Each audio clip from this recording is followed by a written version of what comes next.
Aqui Maria Rita Gramigna, dando continuidade ao nosso projeto Minutos de Competências. Hoje a gente vai estar encerrando a série Competências Emergentes. Ei, Ana, bom dia! Bom dia, Santos! Aqui a gente não vê o nome todo, mas eu tô vendo aí as pessoas entrando.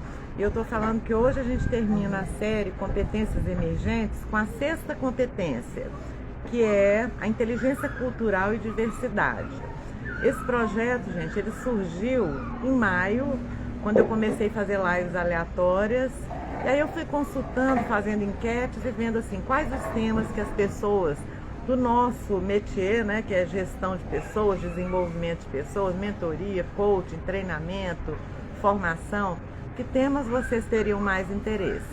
Então a gente já fez a série Emoções Básicas, já fizemos a série Criatividade, que depois eu vou voltar porque ficou muita coisa de fora. Fizemos a série Competências do Futuro e hoje é a sexta live e última da série Competências Emergentes.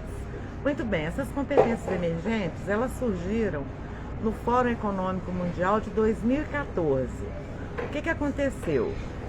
Pessoas, né, que têm influência no mundo, nessa área de pessoas, descobriram que 6 competências elas precisavam ser trabalhadas urgentemente, por isso chamadas de emergentes. Elas já não eram mais competências do futuro. Então, eu já vim aqui, falei sobre 5 competências, trouxe alguns especialistas para contar a sua experiência. E hoje, então, a gente vai fazer essa live sobre a inteligência cultural e diversidade, que é a última da série. Na quinta-feira, eu começo uma série nova. Eu fiz uma enquete com 7 temas. E estou aguardando os retornos das pessoas para ver qual tema tem mais interesse de vocês, né? Então hoje, dia 26 de agosto, nós vamos encerrar a série Competências Emergentes do projeto Minutos de Competências. O que seria, gente, essa inteligência cultural? Vamos abreviar, ao invés de inteligência cultural e diversidade, vamos chamar de inteligência cultural. Seria a nossa capacidade de conviver no ambiente corporativo, na vida, na sociedade, com pessoas de diferentes nichos e culturas, pessoas de ambas as idades, pessoas com escolaridade diferente, pessoas de países diferentes, e a gente saber conviver de uma forma efetiva, eficiente, eficaz, de maneira espontânea, orgânica. Então essa inteligência ela está sendo cada vez mais exigida porque o mundo está globalizado. Hoje com a internet eu tenho, por exemplo, parceiros em Angola, parceiros em Moçambique, parceiros em Cabo Verde, parceiros em Portugal e parceiros em todos os estados do Brasil. Para isso, eu tenho que me adaptar à cultura de cada parceiro, eu tenho que falar a linguagem deles, entender o mercado que eles estão inseridos, porque a gente sabe que o Brasil é intercontinental, né, gente? Não é um país, são vários países dentro de um país. Às vezes a cultura do Sul é diferente da cultura do Nordeste, do Norte, do Sudeste, do Centro-Oeste. E essa capacidade de perceber nuances e diferenças, ela é muito importante para nós profissionais que estamos lidando com pessoas, certo? Então, essa capacidade de você conviver com gerações diferentes, olha, hoje em dia é muito interessante, porque você entra numa organização, você vê a turma nova, que é a turma da TI, a turma da tecnologia, a turma da inteligência artificial, com a idade até 30 anos, e você vê os sêniors com mais de 60 convivendo harmonicamente. Claro que em todos os contextos há essa harmonia, mas seria o ideal. A estrutura da nossa live é a seguinte: eu sempre começo ressaltando e passando informações para vocês. Depois eu faço 10 perguntas referentes ao tema para dar oportunidade para você fazer uma autoavaliação. Como é que você está naquela competência? Você está preparado? você tem uma base para colocar em prática, né, de forma espontânea essa competência. Depois eu entro com os componentes da competência, aprofundando um pouquinho mais e fechamos a live aí com alguns exemplos. Normalmente esse espaço com o tema central, onde eu abordo o tema central, é de 15 a 20 minutos. Porque live longa ninguém merece, né, gente? Então vamos às perguntas. A primeira é sempre pergunta de sim ou não. A primeira pergunta é a direta. Você consegue conviver bem com pessoas que pensam, agem e se comunicam de maneira diferente da sua, ou isso te incomoda? Se você consegue conviver bem, coloque sim, se não, um N. SN, né? Sim ou não. Segunda pergunta. Você tem interesse genuíno, assim, espontâneo, genuíno, orgânico, em conhecer pessoas de culturas diferentes, sem julgar, sem ficar comparando, às vezes até admirando uma outra cultura, sim ou não? Terceira pergunta. Você tem esse hábito, para você é fácil adaptar a sua forma de se comunicar a pessoas diferentes do seu contexto? Por exemplo, você vai para um país que não usa muita gíria, ou um grupo que não se adapta muito à linguagem mais popular, é mais acadêmico. Você consegue se adaptar a sua comunicação a esse tipo esse nicho? Isso para você é fácil, sim ou não? Outra coisa muito interessante, gente. Normalmente a gente vê preconceito no outro e na gente não, né? Você consegue refletir, perceber os seus próprios preconceitos, os seus filtros, a sua forma, a sua cultura interferindo no seu agir? Você tem essa capacidade de fazer essa autoavaliação, sim ou não? Pergunta número 5. Você acredita que realmente ambiente diverso, com muita gente diferente, isso é bom para gerar novas ideias, para enriquecer o ambiente? Ou você acha que as pessoas que pensam igual e que têm um determinado nível cultural ou pertencem a um determinado nicho, elas trabalham melhor juntas do que pessoas diferentes? Então, se você acredita que ambiente diverso traz mais criatividade, mais produtividade, coloque sim. Pergunta 6. Você evita tirar conclusões rápidas sobre pessoas que pensam e se comportam diferente de você? Porque às vezes a gente fala, fulano é muito isso, muito aquilo. A gente começa a julgar antes de entender o contexto. 7. Você se sente confortável, à vontade em adaptar o seu comportamento ao contexto que você está inserido? Eu vou dar um exemplo meu. Eu tive em vários países com culturas diferentes. Então a primeira coisa que eu faço, porque a gente tem essa dificuldade, o brasileiro é muito espontâneo, né? Então você precisa, até no modo de se vestir, no modo de falar, no modo de se posicionar, você precisa observar primeiro e ver como é que aquelas pessoas se posicionam, não para você fazer um personagem, um papel, mas para você se adaptar ao contexto. É fácil para você fazer isso? 8. Você reconhece que hoje a visão que você tem de mundo é influenciada pela sua cultura, pela sua história de vida? Pensa aí, qual é a sua visão de mundo hoje? O que você pensa, né, das coisas que estão acontecendo, do seu entorno, do seu contexto? Isso é influenciado? Você acredita que é influenciado pela sua cultura? Outra pergunta. Você costuma incentivar outras pessoas a também valorizar essa competência do interrelacionamento, conviver com pessoas de culturas diferentes? Você também puxa as pessoas para estar dentro desse contexto de pluralidade? E a última pergunta é: você costuma trazer pessoas para celebrar a diferença cultural? Ou você apenas tolera? Você realmente acredita que é uma coisa boa você conviver com pessoas diferentes? Tem aí 10 perguntas, gente. Como é que você vai fazer sua autoavaliação? Primeira coisa, conta aí quantos S você colocou, quantos sims.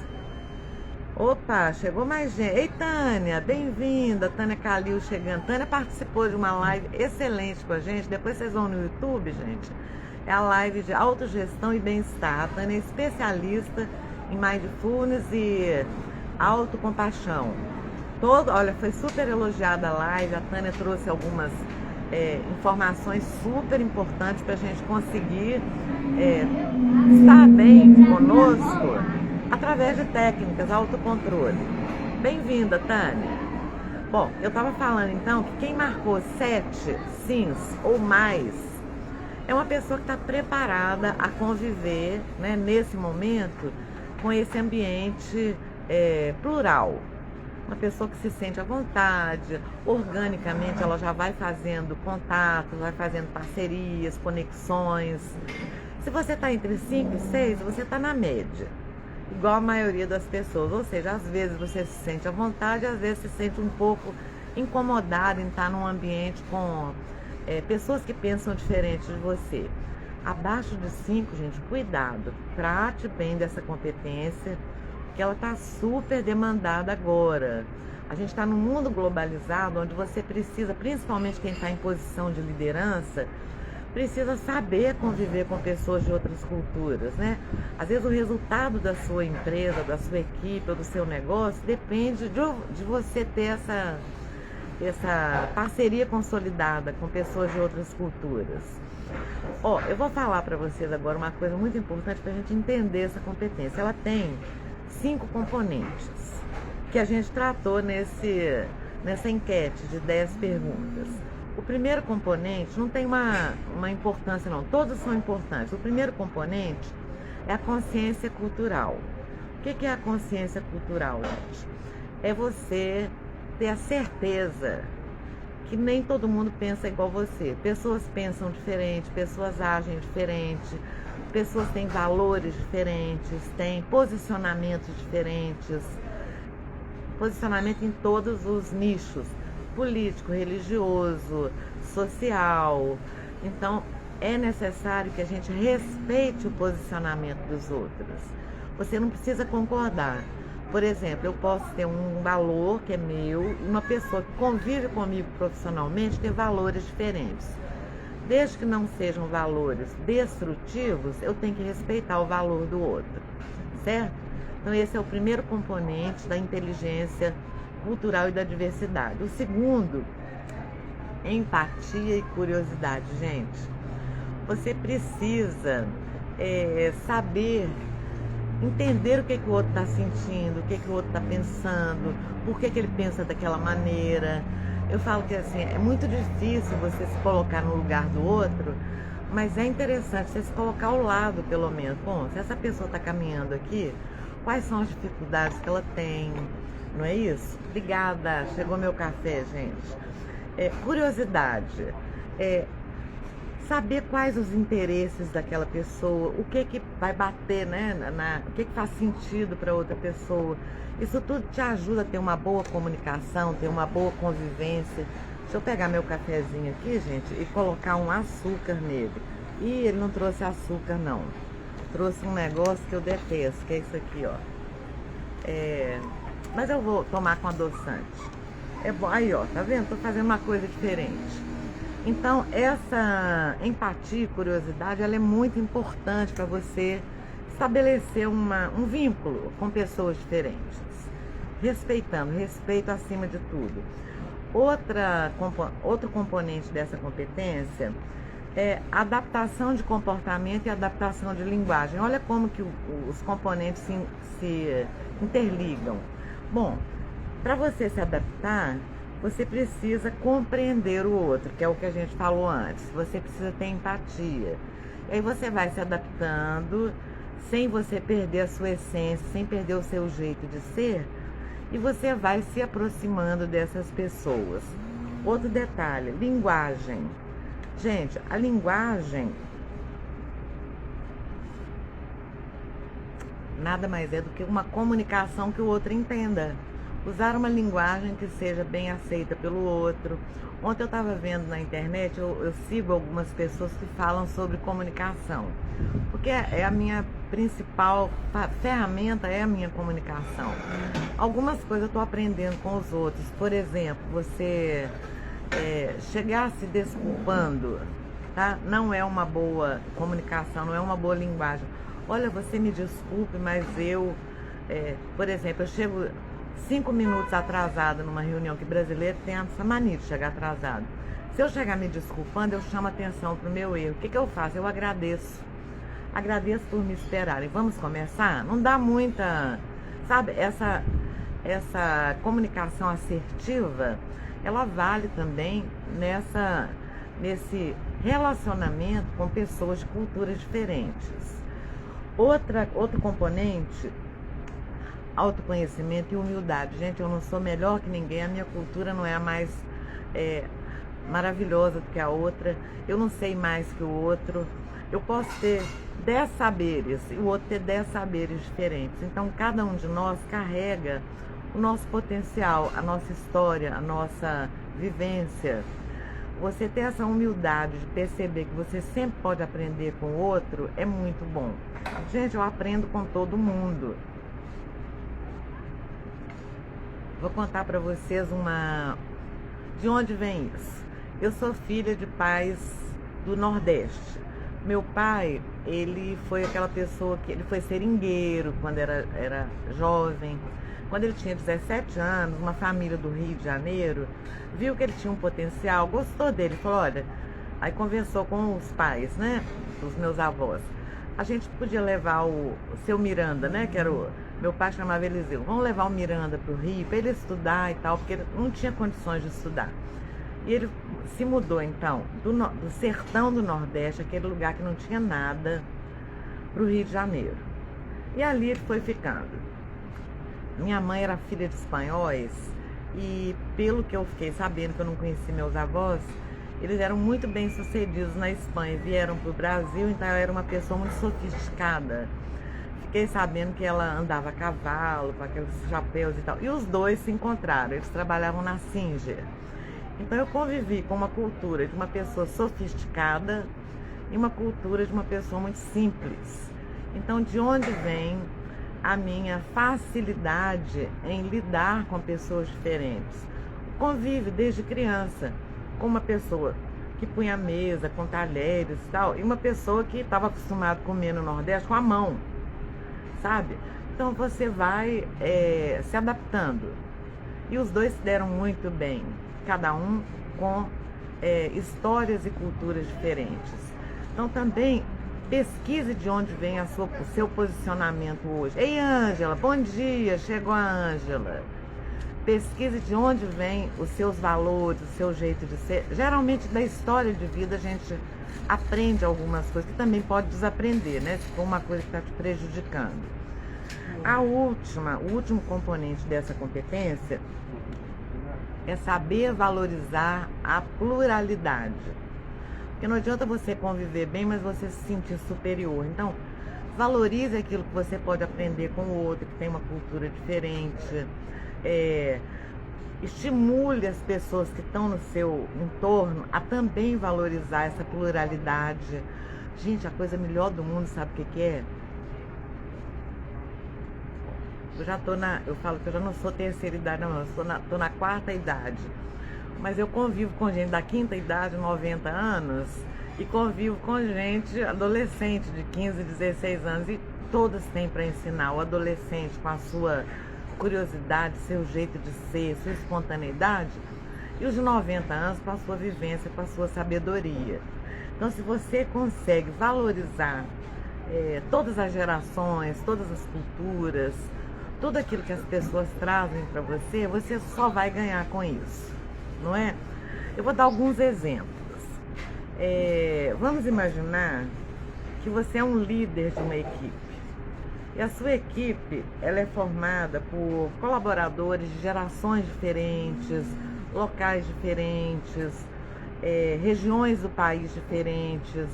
Imagina se você começa a criticar, Ah, mas fulano tem um linguajar diferente do meu, fulano fala isso, fulano se veste de tal maneira. Então você convivendo com esse pessoal aí, com sotaques diferentes também, você convivendo de forma orgânica, de forma espontânea e respeitando cada um desses jeitos das pessoas, provavelmente a sua liderança vai ser mais bem aceita. Então a gente tem aí um exemplo muito... Hoje em dia tem disso, né, gente? Com a internet, você, principalmente quem trabalha no remoto, eu conheço pessoas que mudaram até do Brasil, foram para outro país e estão trabalhando com empresa brasileira porque trabalham no remoto.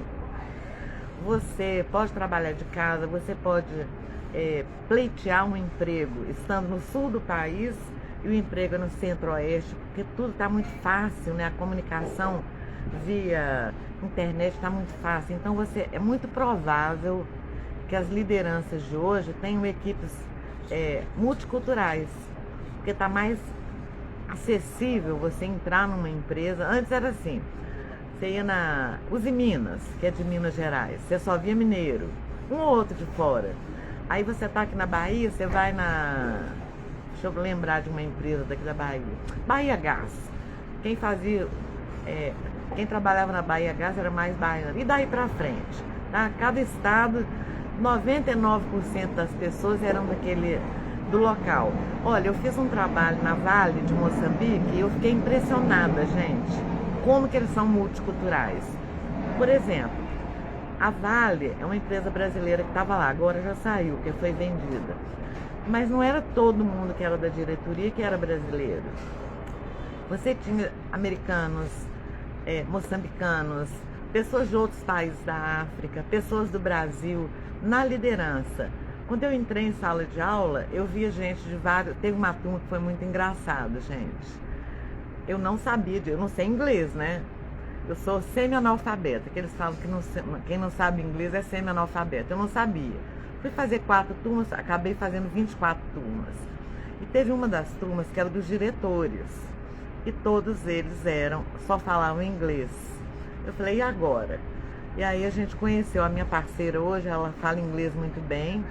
E ela fez a tradução simultânea. Gente, imagina se eu tivesse resistência a ter uma pessoa trabalhando num projeto multicultural, tem uma pessoa que fizesse a tradução, e ela fez perfeitamente. Parecia que era eu lá na frente, sabe? Eu falava, ela traduzia, até meu gesto. Então foi muito importante essa experiência. Uma experiência que foi o quê, gente? Multicultural. Isso foi em 2019, então já tem tempos. E aí, com essa vivência, essa experiência que você sai de um país, vai para outro, vai para um estado, vai para outro, sempre trabalhei viajando, você acaba desenvolvendo espontaneamente um pouco dessa inteligência cultural, mas agora todos têm que desenvolver. Eu vou dar um outro exemplo. Imagina uma professora que trabalha na mesma sala com alunos que são indígenas e não indígenas. Se ela não fizer uma adaptação na sua comunicação, no seu repasse, ela tem que explorar a cultura indígena, explorar a cultura dos outros alunos, ela tem que se adaptar e saber lidar com essa diversidade. Imagina os professores hoje com os PCDs em sala de aula. Ele tem que aprender um pouco de Libra, ele tem que se adaptar a sua comunicação ao seu público. Então a gente tem isso aí também na educação. Um outro exemplo, um vendedor. Esse é o mais importante, gente. O vendedor hoje, ele pode estar vendendo picolé na praia. Ele tem que saber se adaptar a essa multiculturalidade. Olha que palavra sofisticada, né? O vendedor de picolé na praia, ele tem que saber, pelo menos, agradecer, falar 1 ou 2 palavras na língua do seu cliente. O vendedor de uma loja, ele precisa, pelo menos assim, saber um sinal de Libra, se chegar alguém que precisa se comunicar dessa maneira. Ele tem que saber falar um pouco básico das línguas Nas internacionais é um inglês, um francês, um espanhol, que são geralmente os clientes. Ele tem que saber se adaptar ao seu cliente, porque senão ele não vende, certo? Então é isso aí, nas coisas simples está sendo exigido. Um outro exemplo, que é o nosso, né, é a gente como facilitador, como formador. Você entra numa sala de aula, tem horas que você tem líderes junto com as equipes que eles lideram. Então você tem que ter uma estratégia, uma forma de se comunicar, de tal maneira que todos se sintam respeitados. Por exemplo, eu já tive um projeto que a gente desenvolve, que é líderes com seus liderados. Se você deixar correr solto, se você não tiver uma estratégia, se você não souber lidar com essa pluralidade, só o líder fala, porque todo mundo fica constrangido. Então você tem que ter algumas nuances de você falar assim, olha, agora os líderes vão fingir que eles não conversam. Vamos deixar os colaboradores. Agora os colaboradores vão ouvir os líderes. Sabe, alguma coisa nesse sentido. Então vocês vejam que essa competência, ela não está distante de nós, ela está ali, ó, na nossa mão. O que a gente precisa estar atento é ficar de olho que cada vez mais nós vamos conviver. O café hoje não está muito bom porque eu fiz com, como é que chama? Adoçante. Eu gosto é com açuquinha. Então o que a gente precisa hoje é estar atento que você precisa ter esse cérebro flexível de tal forma que você se adapte o mais rápido possível. Porque com isso você consegue o quê? Um bom clima de trabalho, as pessoas vão te achar mais acessível, vão se aproximar mais, vão ter uma melhor comunicação. Outro benefício dessa competência é você favorecer o diálogo, porque se a pessoa se sente próxima, ela vai dialogar mais com você. Outro benefício também dessa competência é você reduzir os conflitos. A pessoa se sente respeitada, ela não vai ser agressiva, ela não vai ter um comportamento que vai gerar um conflito. E, principalmente, gente, ambiente justo, ambiente ético, ambiente criativo. Então, hoje seria essa a nossa mensagem para vocês. Procurem se aprofundar mais, porque é uma competência que a gente precisa muito. Essa competência, inteligência cultural e diversidade. Primeira coisa, gente, parabéns, vocês estão aqui até agora, que bom. Eu falo que esse horário ele é muito ingrato, né? Que é o horário que a gente tem, às vezes está no trabalho, está preparando algum projeto, mas eu agradeço muito a vocês por ter ficado até agora e deixo aquele desafio para vocês. Pesquisem sobre essa competência, reflitam e o principal, lembra que eu falei sobre identificar os seus preconceitos, os seus posicionamentos não muito flexíveis? Tente identificar. Eu já descobri alguns que eu falo assim, é uma coisa estrutural, né? Você traz a sua vida, mas tem jeito de mudar. Todos os valores eles podem ser revistos uma vez ou outra. Bom, nossa próxima live vai ser quinta-feira, dia 28, e eu tô entre 3 temas. Eu vou até pedir a Ângela, a Tânia, Santos, quem tiver por aí, para mandar a sugestão de temas. A Tânia já mandou, você mandou 2, né, Tânia? Eu tô vendo assim, aquele que vai agregar mais. Eu coloquei 7 temas na enquete. E aí eu divulgo para vocês amanhã qual foi o tema vencedor. Gente, então eu já tô saindo. Um abraço para todos. Coloquem em prática essa competência. A gente já coloca. É só ter um cuidado maior. Então, até quinta. Um beijo. Eu custo achar, achei.